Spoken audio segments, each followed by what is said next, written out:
So, welcome to the show. Put the kids to bed and let's talk. I got a special guest here today. Would you like to introduce yourself? Yeah, definitely. Brian, I'm out of Hattiesburg, Mississippi. Background psychology, social work, social entrepreneurship. I got a buddy. Usually would say I got more degrees than a thermometer. Two bachelor's degrees, a master's degree, and I started on my fourth, my doctorate, but in somewhat of a transitional phase with that. Okay. Black male out of South Mississippi. Yeah, the best place in the world, man. I already know, man. You already know. That's what's up, man. So, before we get into the topic, I'm going to ask you a couple of questions. Do you mind sharing your religious stance? Like, are you Christian, Muslim, figuring it out? Well, I would say Christian, but I'm not a fanatic. Whereas I have a high level of respect for all religions. I study all religions. I actually implement certain practices from other religions. So I'm more so on I got a personal relationship with my creator type of vibe, and I go or belong to this type of church. I'm an however you pronounce it. I'm not here evangelizing people, trying to make them turn to Christ. No, I Okay. am going to try and help you be your best person, wherever you want to believe in. Okay. I like that. I like that.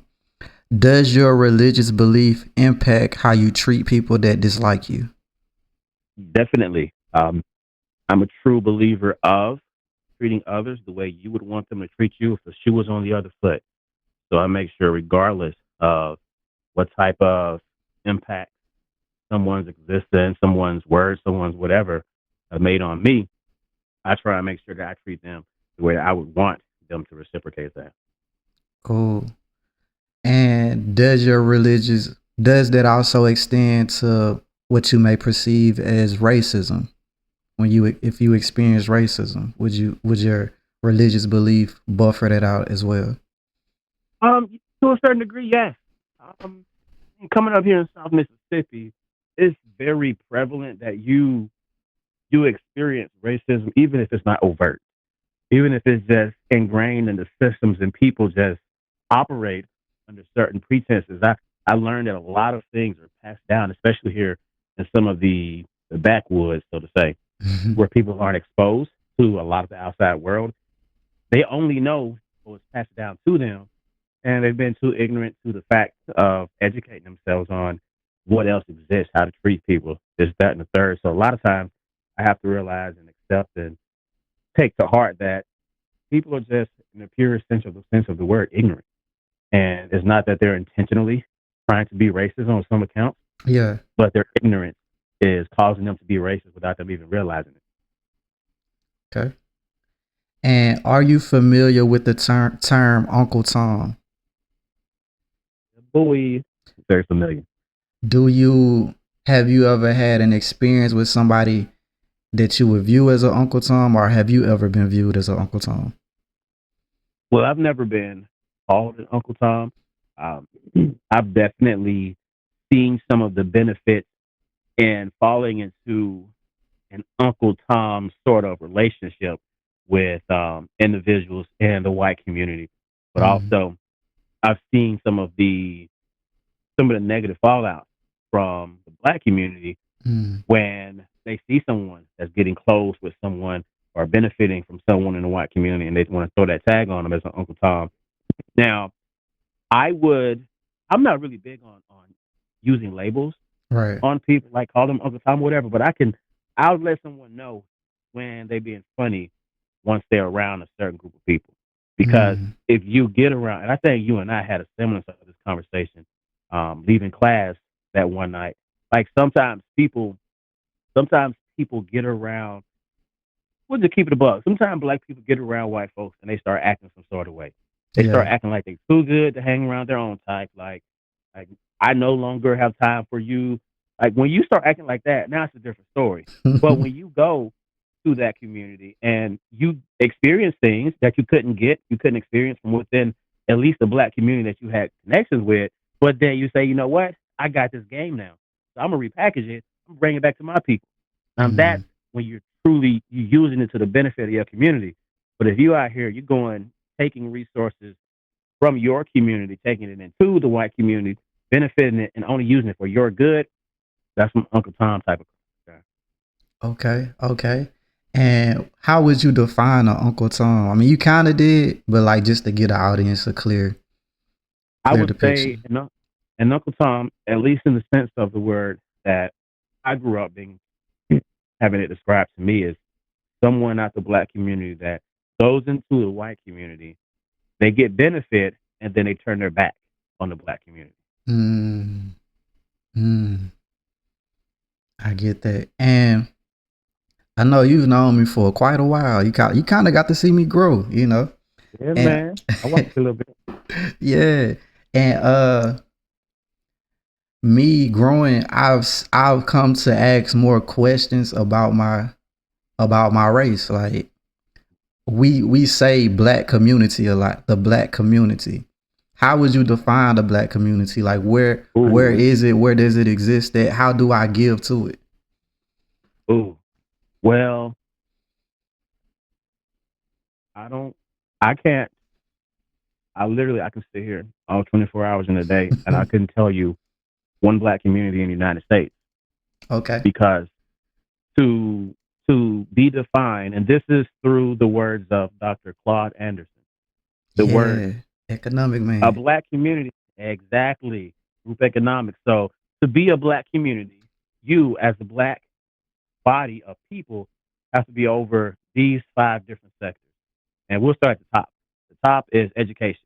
If you don't have a black secretary of education or someone in a governmental position that's over the education, you don't Hmm. have any type of say so in the black community as it pertains to education. Next, below that, media. If you don't own the black news channels, you don't own the black radio stations, they're going to say what they want to say about us. We don't really have say so. Underneath that, what is it? The judges and um, public service. Unless we have black officials that are over the public service, we don't own that portion of the community. Then you got your man. I'm going blank.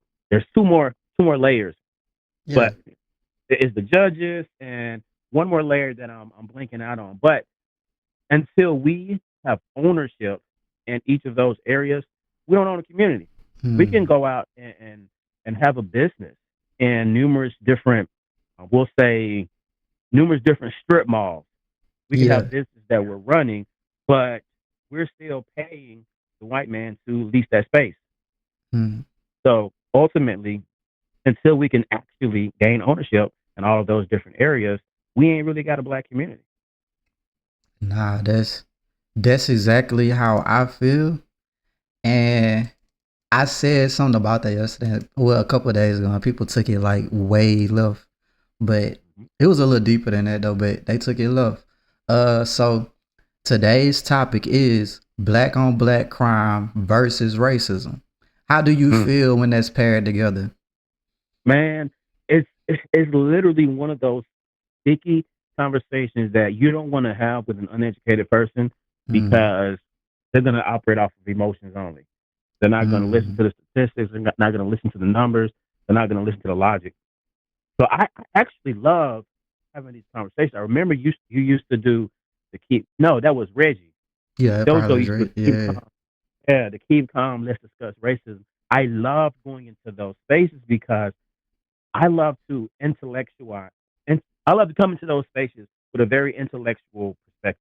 yeah. Whereas one person may think that they know what I'm going to speak on, but may be completely wrong Mm, because I've seen it from both sides of the coin. Now, racism, yes, it exists. I've seen it. I've seen it all over South Mississippi to be specific. But this black on black crime, like, oh my goodness, like we. So put it like this: with us not owning the media channels, mm, the black on black crime is what is being shown to the outside world that the black community is like in the U.S. mm, So people outside of the U.S., when they look at the news, all they see is black people killing each other. So they mm. assume, I guess that's just what black people from the U.S. are like. Yeah, So we don't get the narrative of the people who are doing good in the right. community. who are supporting one another. And then I like to take it back to the civil rights movement, where we literally had men and women that gave up their life, that lost their lives to give us the right to be able to have certain opportunities in certain spaces. And you look at today's day, more people are ready and willing to scam people, or are Yeah. trying to take sort of shortcut than doing it from the ground up, legitimate way. Right. So like it pisses me off to a certain degree because you hear people complain about, well, I can't have this, I can't have that. Especially in the social work space, that a pointed finger is fix this, fix that. No, you fix it. You put together an organization. You bring together more people from within your community, and you develop what you're asking the white man to develop for you.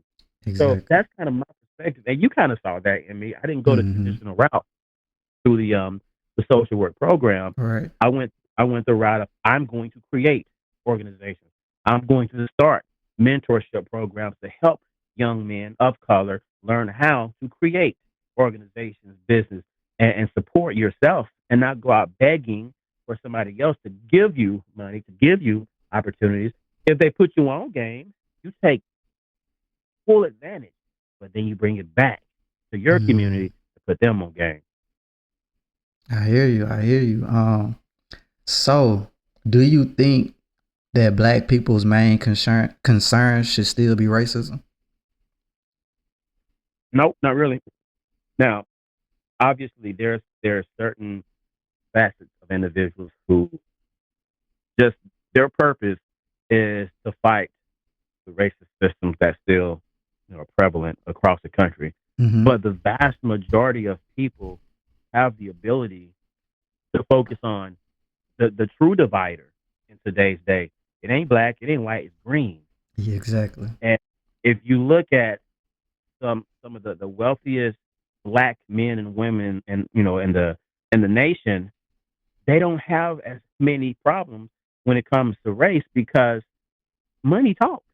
And Exactly. if you got enough money, you're gonna shut down any type of racial, situation, because the money is there, and they don't want to miss out on their opportunity to get in your pocket. So that's one of the things in the social work space that I focus on, and really started to wrap a lot of my work around: financial literacy, financial education, to help people in our community understand that if we get a good grasp on financial education, and we learn all three relationships with money, we learn how to earn it from a very young age. We learn how to properly save it with high yields on our returns from a very young age. And we learn how to invest. My son started investing on his 13th birthday, had a 47% return over the next year. And for those who Mm. don't understand what 47, that pretty much means he pretty much doubled his money in a year's time. This is a 13-year-old. Yeah. It's People have to learn that investing, which is that third relationship with money, is not as intimidating as it may seem. A lot of people make it seem as if you got to have tens of thousands of dollars to start investing. No, you can have $1 in a Cash App account, and that gets Mm-hmm. your foot in the door to start educating yourself on investing.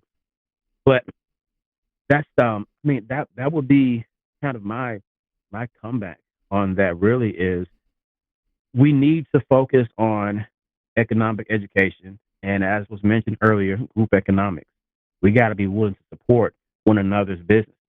We got to Mm. be willing to stop buying Louis V, Gucci, Chanel. Stop thinking that we got to get all that Yeah. to be of value, and support your homie who's got the the JL flats or whatever. Yeah. Like, support yours, and then slowly but surely the dollar will circulate in our community for a little bit longer, a little bit longer, and then we have more and more power.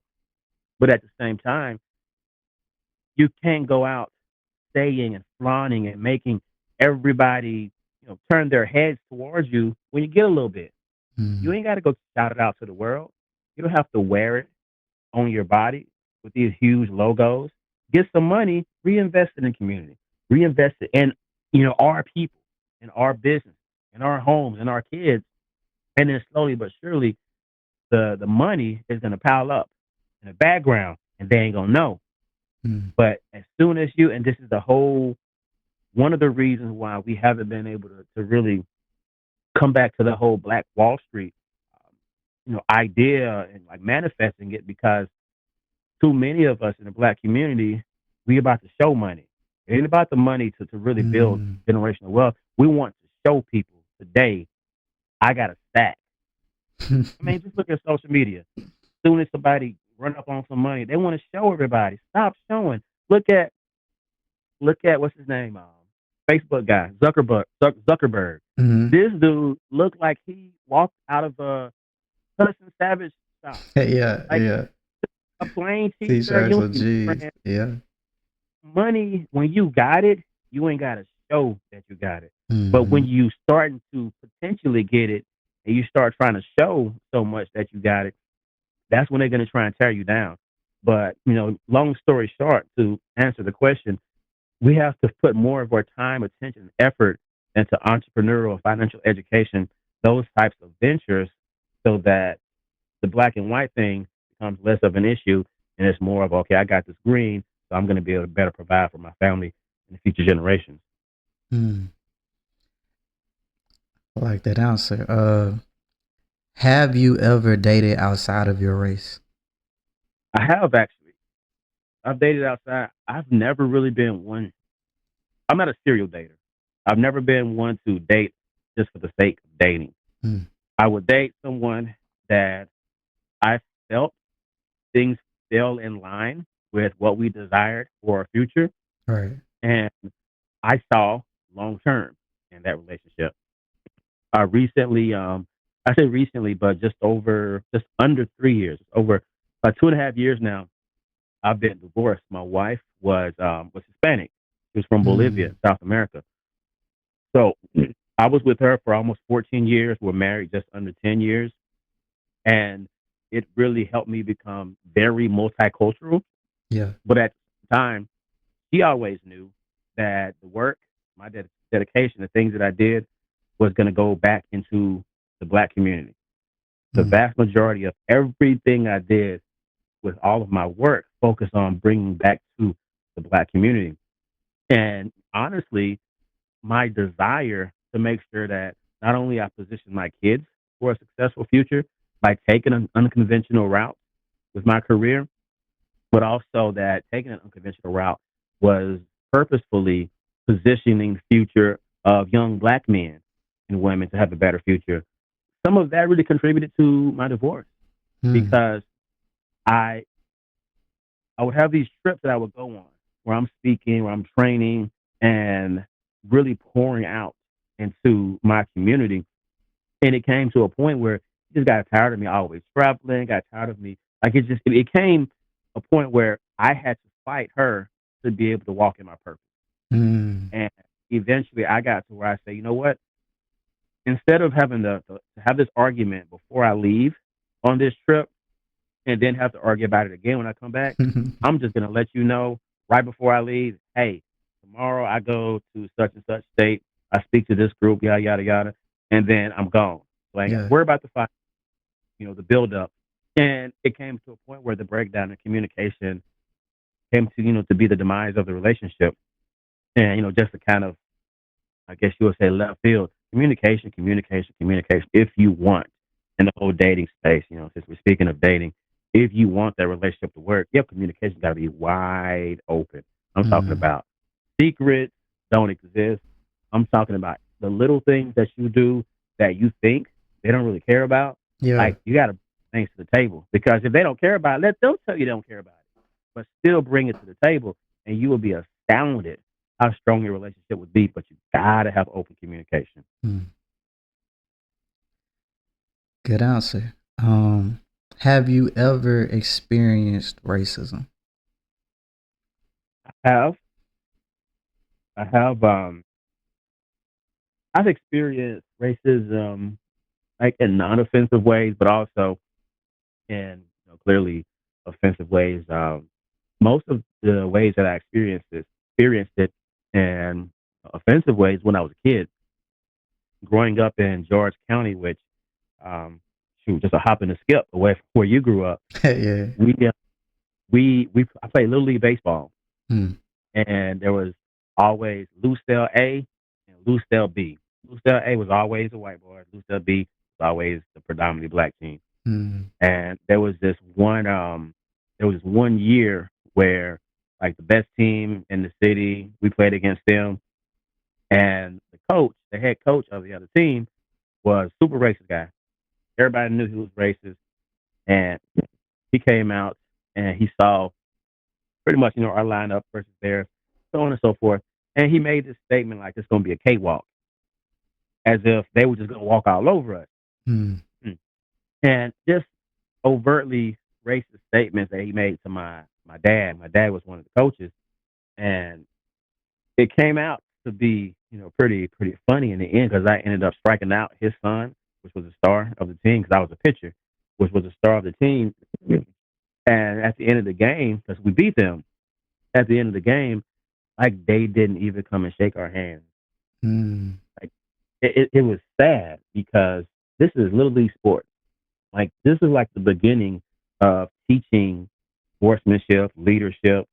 So from the jump, he was teaching his son and other players on the team, like we're not going to show sportsmanship to these black people because we didn't win. They beat us. We can't allow them to beat us, Mm. and we make it seem okay.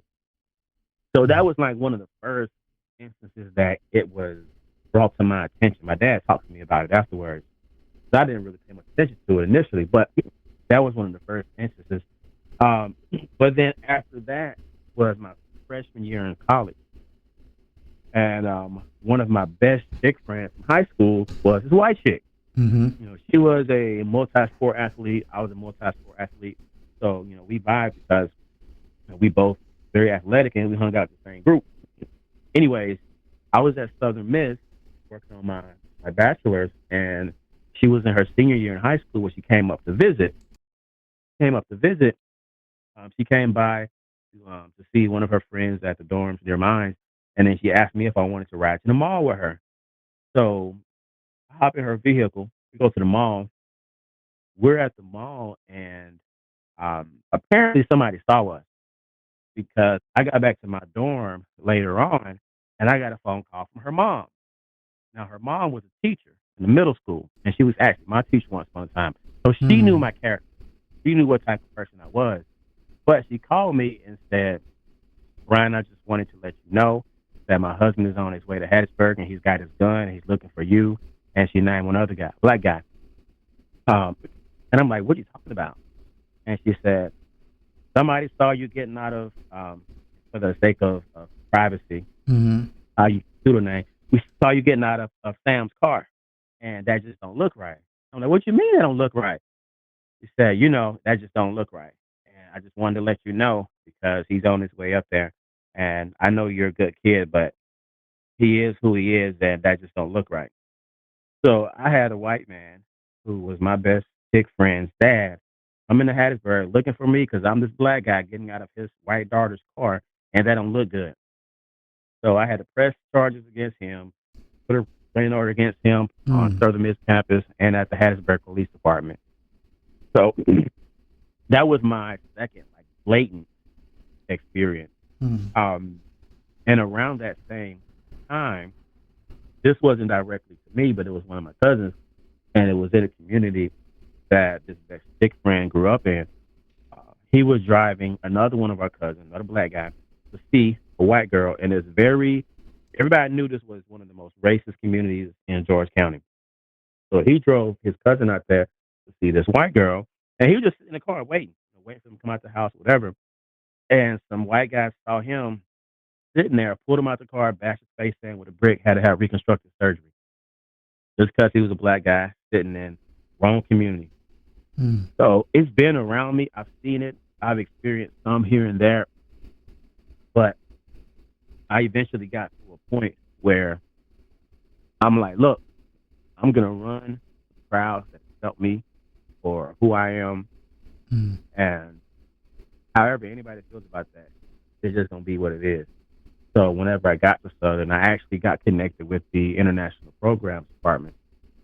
So most of my friend groups and girls that I didn't necessarily date, but we talked for a little bit and had potential, were from all over the world. One was from Vietnam, one was from India, South America, Mexico, and I had a couple sisters, handful of sisters that I try to get at, but I was, and a lot of people, I mean, people who know me, know this, but I was a virgin up until after my freshman year of college Okay. because my parents, like, they weren't planning going out there and potentially getting somebody pregnant when I was in high school Yeah. because George County was leading the state in teen pregnancies for a hot minute, and Mississippi was leading the Mhm. nation in teen pregnancy.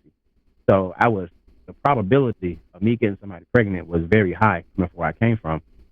So my parents, I mean, I wouldn't say that they were sheltering, but they disciplined me to where I knew what I didn't need to do versus what was okay to do. Yeah. So I just didn't put myself at risk. And it was the summer after my freshman year before I even had sex for the first time. But I say that to say a lot of the black girls that I was getting at my freshman year was too innocent for them. In their words, like if I ain't got down already and had some experience already, Hmm. they wasn't feeling me. They weren't So feeling it. Okay. yeah, and it was around that time that I kind of opened up my spectrum, so to say, of who I was open to going into a relationship with. Mm. Do you feel oppressed today? I do not at all feel oppressed. Now, that is not to say that there aren't forces around me that have the capability of oppressing me, Yeah. but I position myself to be so cultured, so to say, in various different spaces to where I'm able to win favor in areas where sometimes other people that look like me may not be able to win favor. And it all goes back to me building relationships and learning how to navigate a lot of these other communities from a young age. Whereas a lot of us in the black community, we grew up around nothing but our type. And we hung out with nothing but our type. So we don't really a lot of times understand or know how to conduct ourselves and how to communicate Yeah. in certain other crowds to where they actually can understand where we're coming from, can understand why we are the way we are. And just like the dialogue that we're having right now, a lot of us aren't able to have or articulate our feelings around racial issues. Mm. Therefore, it usually just sparks out in anger. Yeah. And by default, we're labeled the angry black person or the evil black person simply because we haven't been given the opportunity in life to really learn how to navigate those Mm. types of conversations in other communities. So I wouldn't say that I feel oppressed whatsoever, but I do see that oppression, and I vicariously experience it with some of the individuals that I work with that, like I said, haven't had that experience in dealing with tense issues in a racial perspective around specifically the white community. Yeah. I'm having an internal conflict right now. I understand that we live in the United States of America and I live in the South. But at the same time, I am starting to feel like we have been indoctrinated with racism. Like like how you have the stereotypical black male that they show to the world and to white people. I think we have the alternative of the white racist male and women that they show to us, and it makes us not have conversations with them and have this built up judgmental perspective every time we see a white person that may do something that we perceive unkind, but we take it to being racism, and they might just be an asshole. Yeah, or just straight up ignorant, like just dumb as hell, and have no idea that they're being racist. Hmm. And Or it's or even lesser than that, like I don't even think they mean it in a racist way when they do something that's assholeish to you. They're just being an asshole. Like they would have did it to anybody at any time. And I think we have had our lenses so filled, our minds so filled with racism that we can't even interact with white people without seeing it, and vice yeah, versa. Because I think they are now scared to even say certain things to us, and the ones that do, like it's just like this barrier that they put up. Like even though we got a lot of we got civil rights movements that happened that helped us get to where we needed to get to. I think it still built up a lot of anger towards each other. Like Yeah. we basically combated white supremacy with black supremacy. But it's like we have, in my mind, I'm starting to notice like how they have white privilege, we now have black privilege. Not, and that sounds crazy for a black man to say that, but like in my mind, I'm thinking like we we feel as if we are entitled to whatever. Like if we feel like something is wrong and we say racism, then that's just what it is, and nobody should question it. Yeah, man, I feel you. I know exactly. I kind of liken it to the whole LGBTQIA plus movement.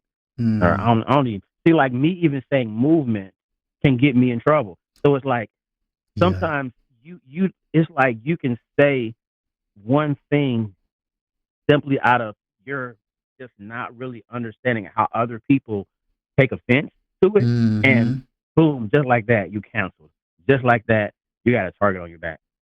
So, Yeah. like when And it comes to the black community, like a lot of white people, like just keep their mouth shut on things that they actually may have some logical feedback on, but they're exactly. afraid to say anything. Like, damn, if I don't say it the right way, I'm gonna be classified as racist, and who knows how that's gonna spiral out of control and take future opportunities, get my family harassed. Like, I mean, take Yeah. for instance the white guy that hit Travis Hunter in the Colorado football game, Colorado State versus Colorado. This guy was getting death threats because he did a dirty hit on a black guy, and people started throwing the race card out there. And Mm-hmm. it's like, come on now, like it ain't always got to be about that. But like you said, society has conditioned so many of us to automatically go to that conclusion, and it makes it to where we got to tiptoe around people who don't look like us. And that's where I come in and say like I think is now is our time as black people to empower. I don't want to say empower white people, but give them the opportunity to talk. Like we got to stop being so sensitive because they may have Yeah, something of relevance to say to us. yeah, that's the thing. Like, I remember, I remember coming up, and this was for the majority of my childhood, like up to my teen years, to my younger, upper, lower 20, early 20s. My dad was in a racial discrimination lawsuit against his employer, and it lasted like 10 years. It was a long racial discrimination lawsuit. So he would always say things whenever I was young, like, "Man, white folks ain't got nothing for me. White folks just evil. Like I Mm, can't stand white." Like that was my dad on a regular because of the harm that he experienced at his workplace. So I was getting that programmed into me while at the same time knowing white people from school that were like some of the best people that I knew. So I'm like, mm, if they're actually the way my dad is saying that they are, like, are these people being real with me? Are they faking it? So it came to a point where I had to become my own man, even at a young age, and start to do my own research. And when I say research, like just talking to people and getting to know people, organically. And that's one of the things that not enough of us do in today's day, white community and mm, black community. We're in groupthink, and it's like, okay, if somebody that looks like me is calling this person a racist, I'm not even going to care to get to know this person. I'm just going to say they're racist because somebody who looks like me said they're racist. mm-hmm. So, like you said, giving or empowering the white people to be able to say or express certain things. I feel exactly what you mean when you say that, because a lot of times they, like you said, and we mentioned earlier, they just feel as if I have no right to even open my mouth on this subject, even though I have been an integral solution for that same problem over here with some of my people. I know exactly how they can help rectify this situation, but I'm gonna be called the white savior. I'm gonna be called like, and it's sad that happens, but it does. And I mean, for instance, the guy, I don't know if you follow, top YouTube creators. My kids got me on him. but this guy by the name of Mr. Beast. That's his Yeah, I YouTube know. channel. I haven't watched none of his videos, but I heard like he been giving out a lot of money and stuff. Like he's Yeah, super like he rich. went over to Africa and like built these wells to like bring water to places that hadn't had water in like decades. And Mm. he getting backlash. Like he's the white face. Like this dude just went and did something that our people, and I Not say even our do but it. black community, yeah, like you've had almost like century plus to do this, and he just came in and did it. And you want to like pound the guy? So I completely feel what you're saying on that front, and it's something that's got to change. Yeah, I really do. Cause I think the next phase is us not hating them so much as a Hmm. people. Um, like okay. Moving on to the next question before I start ranting. Have you ever heard of systematic racism? Which you already kind of said it. What is it to you? Well, I guess I'll say, and it systematic racism and white privilege kind of overlap. Mm-hmm. Systematic racism is the fact that if you want to take like a black history class in college, it's an elective. But if you want to take history, which is predominantly white history, it's a required subject. When when your history, that's just optional. You can take it if you want to, but it ain't important. But the history of the white man is required. Like that in and of itself is racism built into the system. When you look at so many different systems that we have that were literally founded by white men, if you look at the Constitution, when they said that we're 3/5 of a human, like that in and of itself is racism driven into the core of our nation. Mm. So little things like that, little things like that is the systemic racism that we experience on a day-to-day basis, but they and the white community, it's the whole white privilege thing. They don't experience it. They don't even notice it because it don't affect them the way that it affects us. So it's like once they get to the point of understanding what it actually means, they can take one or two different roads. They can see it, they can accept it, and they can only Mm. use it to their benefit, or they can see it, they can realize, you know what? Simply because I'm white, I can actually go in here and talk to these funders about this project that's actually not even for my community, but it still comes back to the black or the white savior complex. But I can go and be the face of the funder or the funding component of this organization, and I'll get offered 2 million for this project when a black face goes in there, and they're going to get offered a couple 100,000, and we have the same credentials, everything across the board is just what we look like. So Mm. little things like that have been ingrained into so many different industries to where it's just so commonplace for white people that they don't see it, like I said, but we have to go up against on a regular basis unless you know somebody you can name drop. Mm. I feel that. I do you do you believe that white men came up with the idea of the United States of America? The United States, yes, maybe. The United States and the ideal of the United States, yes, maybe. Well, But the idea, not the ideal, but the idea. yeah, the idea, yes, because they came from Europe and they wanted to come over here and build a quote unquote new land.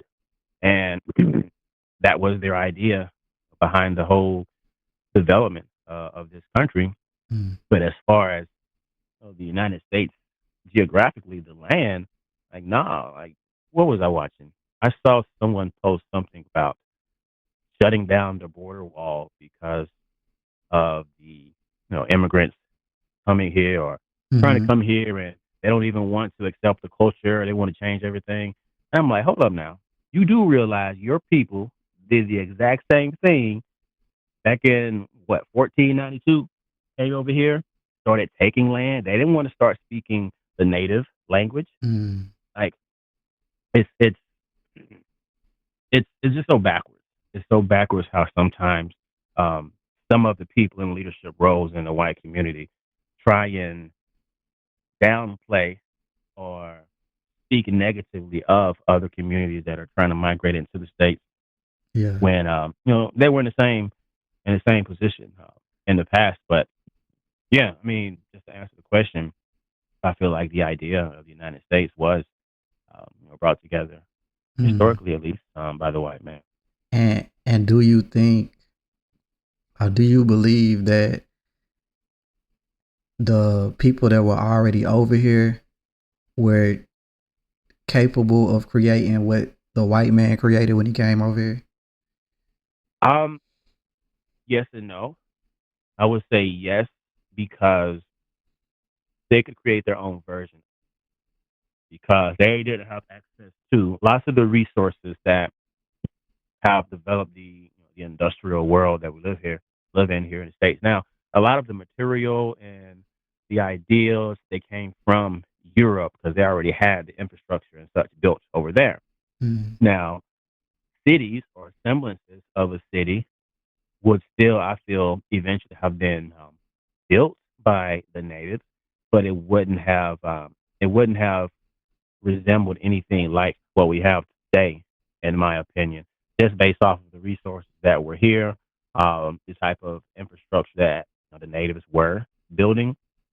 It would have compared slightly to what we have today, but I don't think it would have happened anytime as quickly simply Mm. because of the material that was shipped over from Europe to the Americas.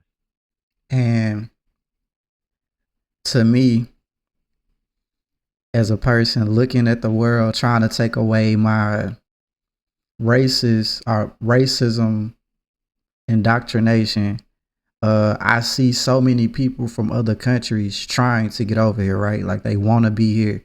America is the place to get the education. America is the place I want to come and send money back home to my family, right? Um, it seems like black people, we're the only people mad versus like the Africans from over there or the Mexicans from Mexico. They just want to come here and work. Versus us, we have, I mean, and I get it due to like different things that happen with us, but at the same time, like the people in Mexico have got their land taken and they still like, I don't want to say bow down, but they still want to become an American citizen versus us. We don't. It seems like we kind of feel like F America or F what it stand for, even though we reap a lot of benefits that come from this place. If I'm Yeah, making and sense. man, you make perfect sense. It's kind of like when it comes to a relationship, you a lot of times you focus on that one green flag. She look good, she fine, this, that, and the third. But then all the little red flags you kind of Mm. ignore, but you can't ignore them forever, and eventually it brings you to separate. Whereas it's kind of like the reverse when it comes to a lot of black people in the U.S. Whereas there's all these opportunities, so many opportunities that we kind of turn our head to, and we only, and I say we, I take myself out of the equation, we Mm. turn our head to these opportunities, away from these opportunities because we just want to focus on, but racism, but Mm. you owe us this. Well, what about every you have the opportunity to take advantage of? Most people don't even try to take advantage because, well, you still owe reparations. So you're just gonna like sit back and not even go after what you could have simply because you hope someday maybe that guy is gonna throw some money at you. Like, no, I hope that's take it. not true. I hope ain't nobody waiting for that. For like they, you Hey, know. it's just that's an exaggerated account of it, but No, when I get it people though. I get it. and it's like even like the whole welfare queen thing, like the fact that a woman knows if I stay unemployed or if I only make this amount, they gonna give me this amount of money, and as long as this keep me going, I ain't trying to do no more. I'm gonna Mm. do the bare. So that mindset is pervasive across the black community, and I keep saying black community. That mindset is pervasive across so many people, so many black people Mm, simply because of a lack of exposure, a lack of being around people that have done it, that have taken advantage of it. And then we do get around them, they, the whole crab in the barrel. Like you're gonna find a problem for every solution, and we just got to get off that. mm.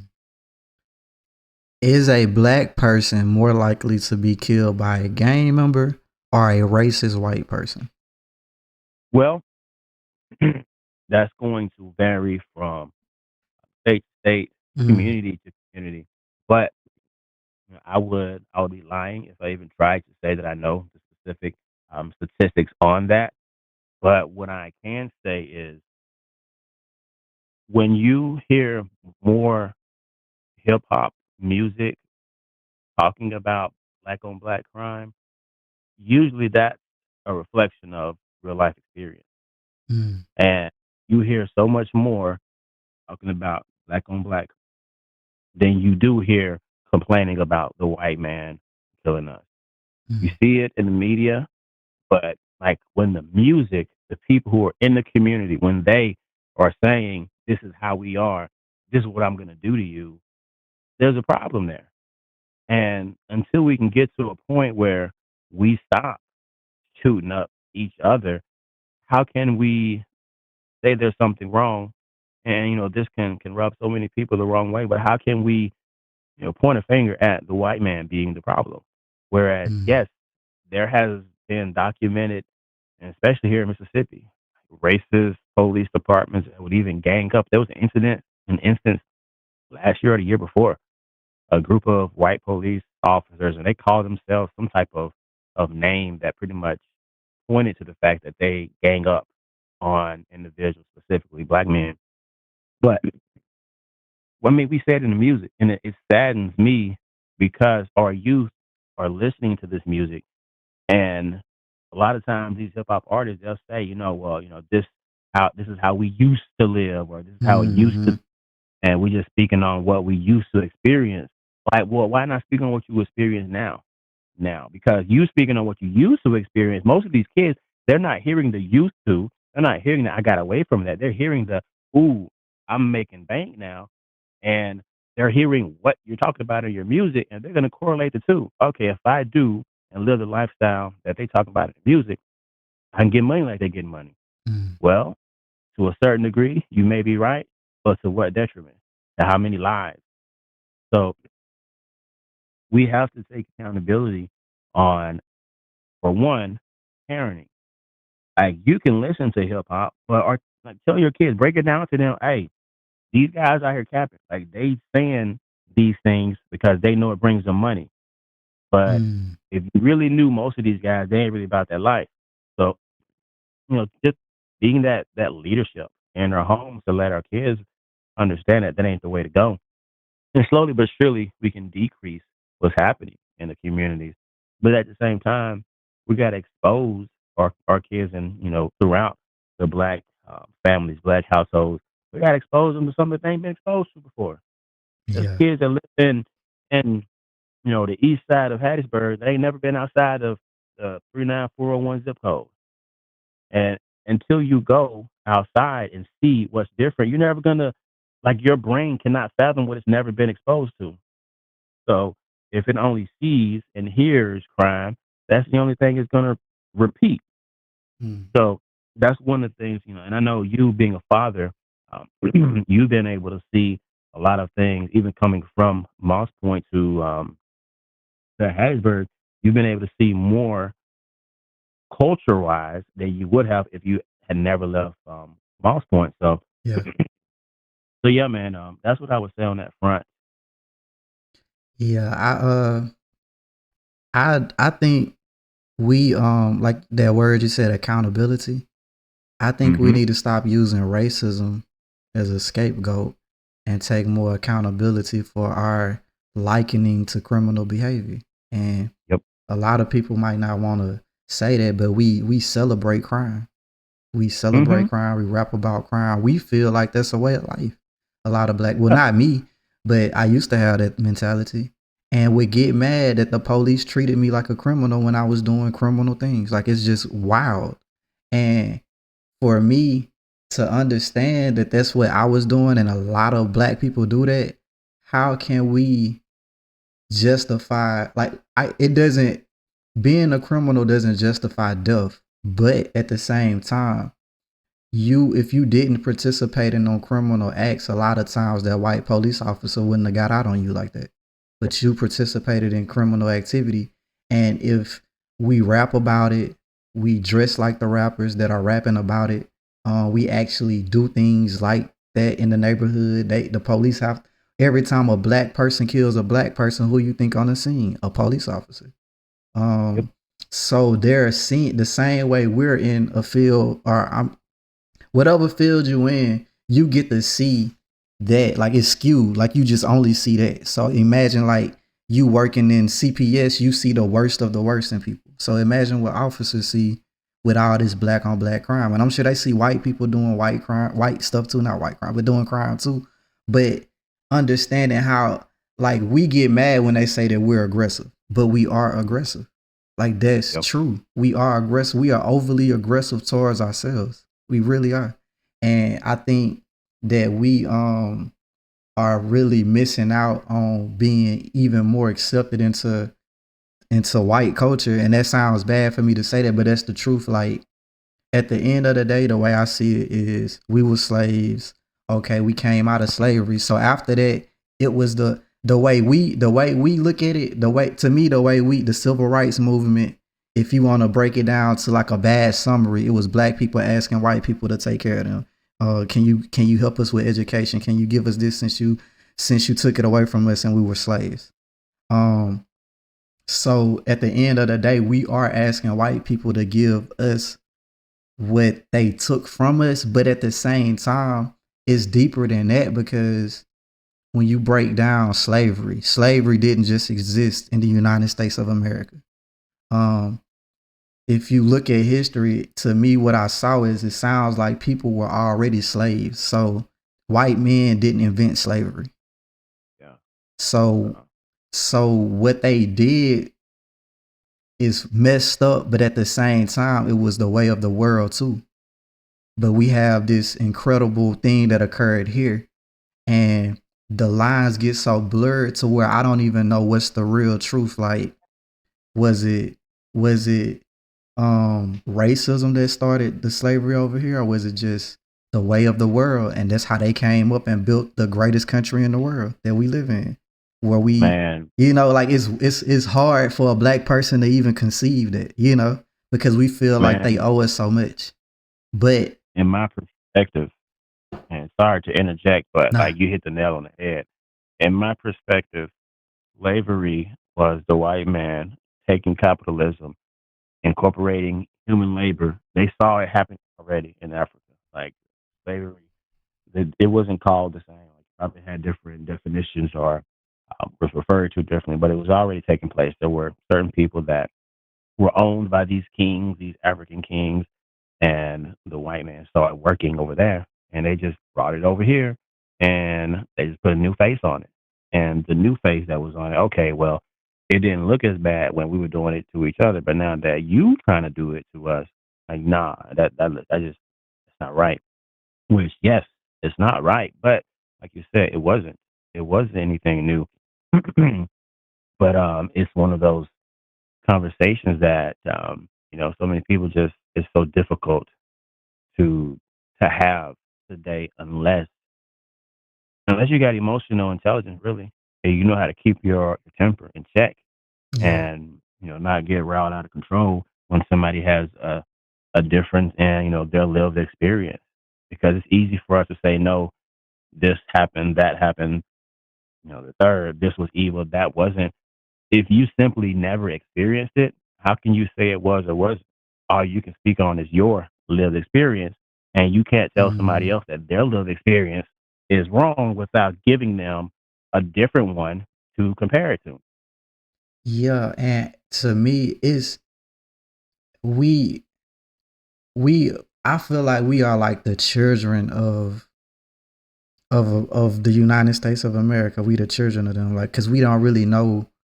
our history at, like, even if a black person learns their history, we look crazy. Like we start wearing dashikis. Like we just go far out with it, right?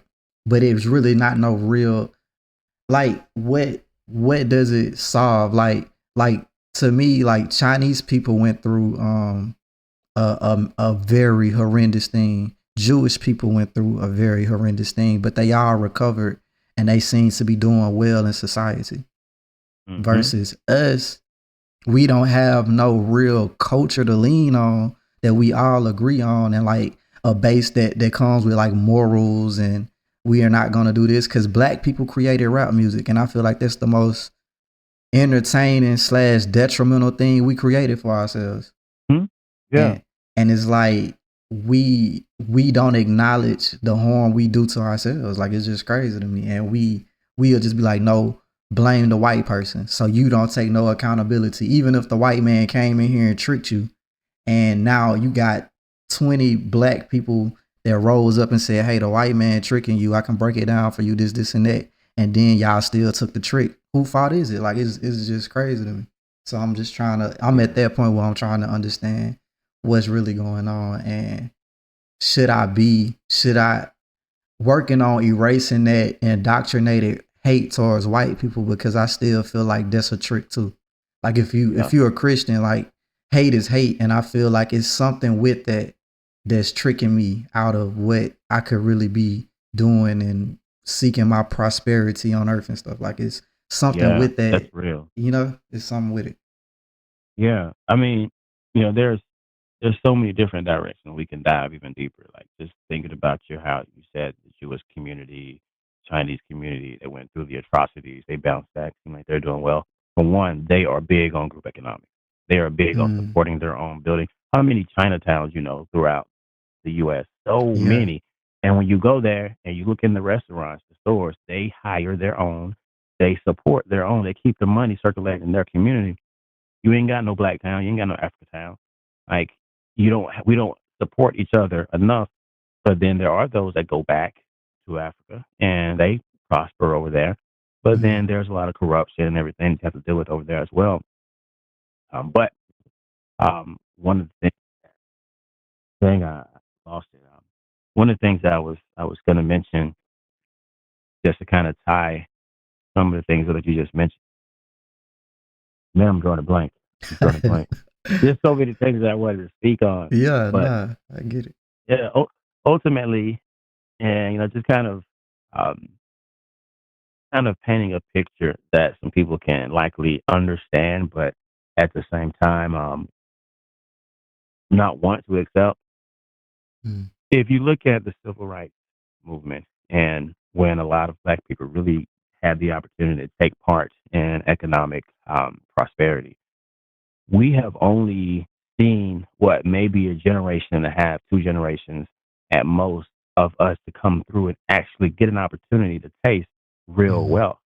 So it's like if you've never tasted it before, it's difficult to know how to act with it. So you look at a lot of, from the black community, a lot of us that will get quick riches, specifically athletes or entertainers, run up on millions, but then go broke mhm, because we never had that passing down of, okay, once you get this amount of money, this is what you're supposed to do with it to keep it. We just learned, okay, once you get this type of money, you need to be proud of yourself. You need to show people that you made it so people yeah, can know that you're no longer, one of those suffering. So, looking at it through that lens has given me I guess you would say, a softer criticism on people from the black community going out and just splurging and wasting money. But at the same time, you got to be willing to educate. You got to be willing to learn how to do better, that you can do better, and you can teach the next generation how to do better. mm, And one of the things that and I just give all glory to the highest whenever I make the statement because it didn't come just from me. I've been able to tap into communities all across the world as it pertains to um, financial education.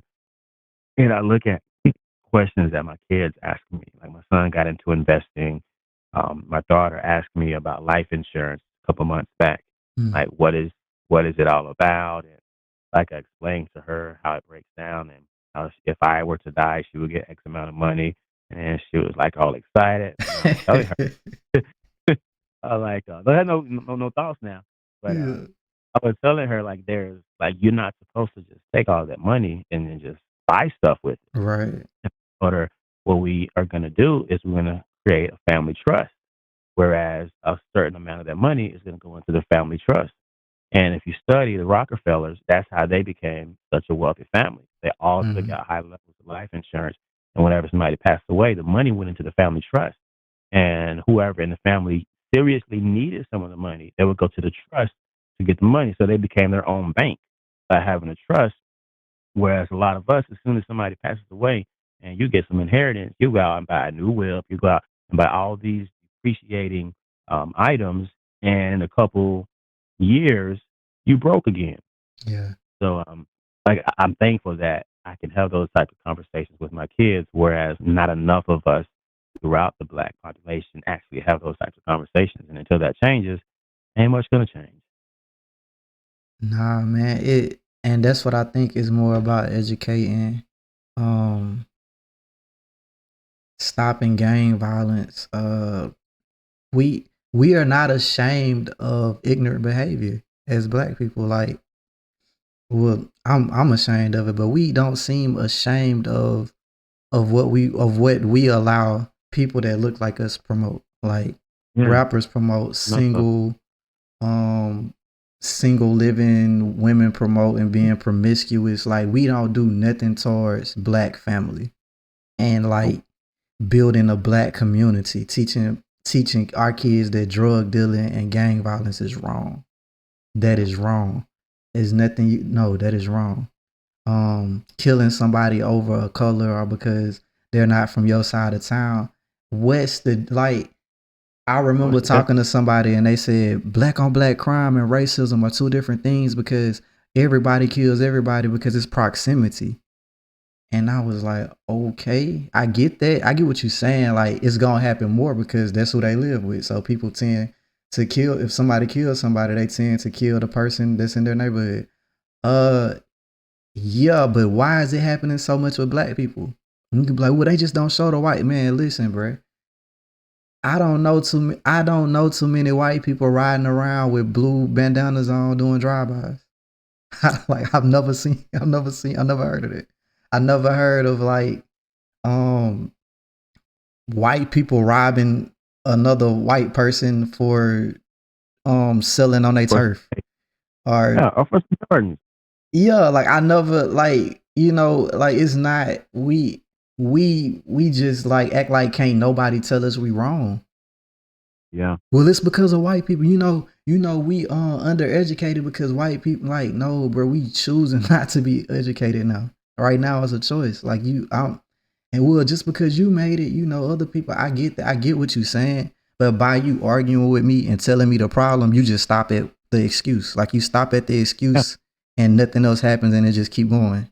So it's like nah, like it's time to start taking accountability and cleaning up whatever happened. It's time to clean up and we gotta be real with ourselves. We done lost a lot of morality. We not our image is not moral anymore. Like it's really not. Even Barack Obama being president didn't change the image of a black man because we got for every Barack Obama we got 100 Futures and Lil Boosie and whoever else. yeah, yeah. And that's it, man. Like I respect the heck out of somebody who's gonna go out there and get their money, but like when you do it in a way that is gonna paint us in a certain light, that's gonna be the detriment of our people. Like, is it really worth the money? And like it saddens me because you will go to like I used to speak at the juvenile detention center on a regular basis, right when I was working on my master's program, and just talking to the guys, like they don't know what the opportunities are out there that they can make of their life besides being in crime or being in the music industry or hooping. Yeah, yeah, Like yeah. that's all that they think exists. So it's like, man, like is hope really gone? But it's the pure fact of people like you, people like myself that have seen, quote unquote, seen the light, we understand that the opportunities exist, but it's like there's not enough of us with a big enough megaphone to show the young cats, that there is a better way. So I'm glad that you have this platform, that you're doing what you're doing, because we need more doing what you're doing to be able to spread the word that we ain't got to be out here building each other up. You literally, you do it the right way. You can own a certain number of and the Jordan brand to where you got so much money coming back that you can buy infinite amount of pairs of J's, but you don't want to go about it the unconventional route. You want to just do it the way you've seen it done by the hoodlum, Mm. and it's just sad. Yeah, and that was the initial reason why I asked like about the Uncle Tom and things like that, because I feel like once you start speaking on black crime and what black people are doing wrong, you are now an enemy of black people when really you love your people and you just want to see us do better. But you get swallowed up by them, they start sending you hate mail and stuff like that just because you like, well, yeah, okay, the white establishment that created this country, it did set us back some, but now that can't, like, we need to do a reevaluation of where we were and where we at and what we need. And Mm. understand that you are asking white people to help you. And by you saying that, how can you say that you are black and supreme if you gotta ask the white person for Bad. everything? Like, that's deep, and that's It's like an oxymoron. and they like, well, they owe us that. I guess so, but at the same time, I can't say I can't say what they owe us and what they don't owe us, because you have poor white people. Yep. And people will be like, well, they still in a better position than us. Maybe No. not. I don't think. I made a video a while back. Probably by the time this come out, it'll be a while back, about Joe Budden and Dr. Umar Johnson. Have you seen? Do you watch that podcast? No, I didn't. I But know. you know what I'm talking about? I know about both of them, but I haven't seen the podcast. So one of the people on there were like, Joe Budden is a famous rich person, and I don't think Dr. Umar Johnson was like, Joe Budden still feels oppressed, and every white person is still benefiting off of oppression. And the dude was like, well, I think Joe Budden lives better than most white people in America. And like, it was just an uproar. And I was like, nah, Mm-hmm. that's true. Like, I done met poor white people. Like, yeah, Joe, but like, rich is, if you rich, you just rich. I get it. Like, he was like, well, I still can get pulled over and killed by the cops and this and that. And I was like, man, I get that. I feel that in a way, but how much of that is just what I believe is indoctrination? Like I'm getting close to the end, but like, the same way how we have the LGBTQ rights going on, or I don't know the proper term for it, but like how it gets so sensitive and so much backlash for saying the wrong thing or just speaking out, or even have like Christian views towards what's going on. Uh, I'm starting to look at it like, was the civil rights movement in some type of way that intrusive to what was going on in America at that time? Like you have the natural way of things are going, and then you have like the political agenda, and then them blowing up the political agenda to serve this party, to get them back in power, to overtake this other party. Like, well, we just used for something else. Like, we don't, you know what I'm saying? Because it feels like the same way we have the LGBTQ things going on, and I won't say much about it because I don't want to get canceled, but it seemed like there's some undertones with it that like maybe kind of like scary for the future if you paying attention. And that's all I can say about it. But if you just notice what's going on, it's a lot of censorship and freedom of speech being taken away. Man, that's so true. And I actually, the partnership that I'm actually in right now works with that community And a lot of time myself, I wouldn't say uncomfortable, but in like conflicting situations because it's like certain things are very sensitive, but I'm the type of person I'm like I'm gonna be me, and I'm Mm, gonna be true to who I am. I'm not gonna tiptoe around who I am just to satisfy you.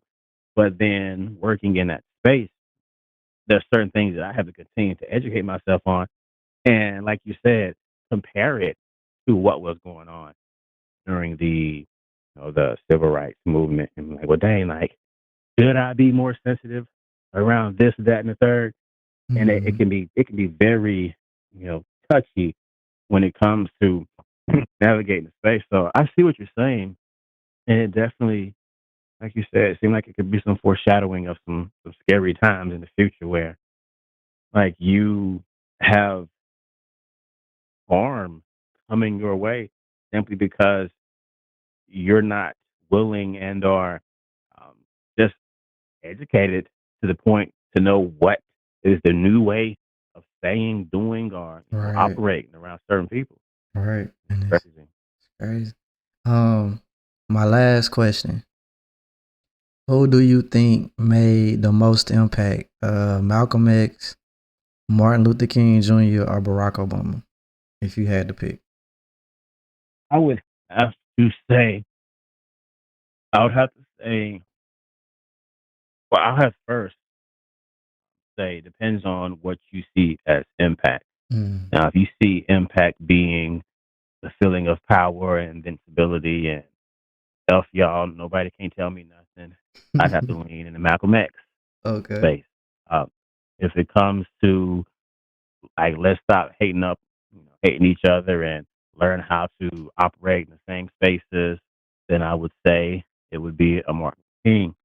Um, but then if I would say, if it comes to let's be a little bit more progressive and accepting of more people, I would say, a Barack Obama. I would say Mm. all of them played their role, some to a lesser extent, but overall, I would say Martin Luther King and Malcolm X were the two most beneficial.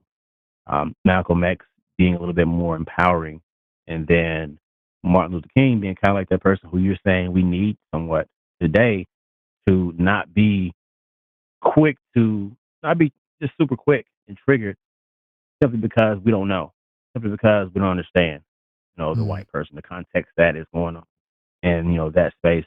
You're actually willing to let them tell you how they feel about what's going on so that you understand their perspective. Okay, now we can make some progress because we actually understand each other.